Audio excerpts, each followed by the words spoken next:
Mən istərdim ki, boş vaxtımdan səmərəli istifadə edim və sizə təşvik həyəcan pozuntusu ilə bağlı əsas vacib fikirlərimi söyləyim. Çünki bir çox insanlar mən belə başa düşürəm ki, cəmiyyətimizdə təşvişdən, həyəcandan əziyyət çəkirlər və bir çox insanlar da bu vəziyyətdə çox vaxt çalışırlar ki, kənardan bir müdaxilə olsun və onların bu həyəcanı aradan qalsın.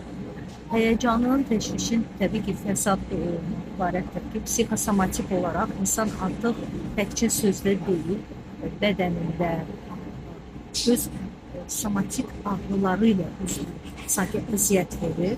Ona görə də bu durumda çalışırlar ki, bir dəfəlik münasibət dərman içsinlər və problem həll olunsun. Amma həll olunurmu?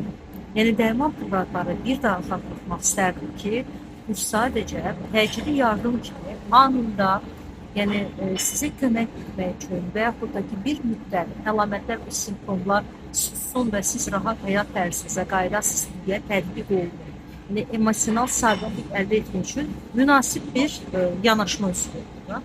Amma bu əlamətləri də susturmaqla deyil. Biz simptomlarla mübarizə aparmamalıyıq. Bu simptomlar əslində bizim köməkçi vasitələrimizdir. Onlar bizə siqnal verir. Bizim siqnalımız görür ki, biz eşitmirik.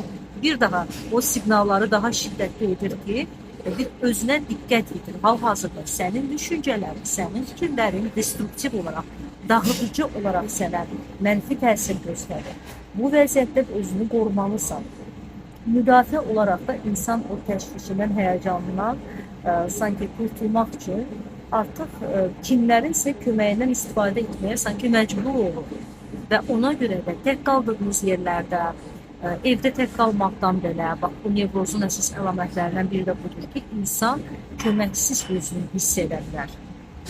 Avtomobil yolunda, sürət həddi aşanda və ümumiyyətlə liftdən qalxıb düşəndə, misal üçün, özündə bir həyəcan əlamətlərini duyanda belə, ürək döyüntüsü belə ona şiddətli dərəcədə mənfi təsir göstərə bilər. Sanki dünyanın sonudur.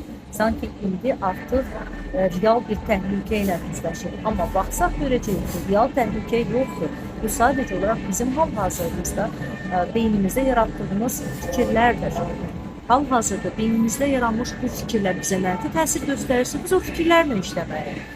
Yəni, əlamətləri deyil, səbəbləri aradan qaldırmağa çalışmalıyıq. Yaxın zamanda təlim keçirəcəm.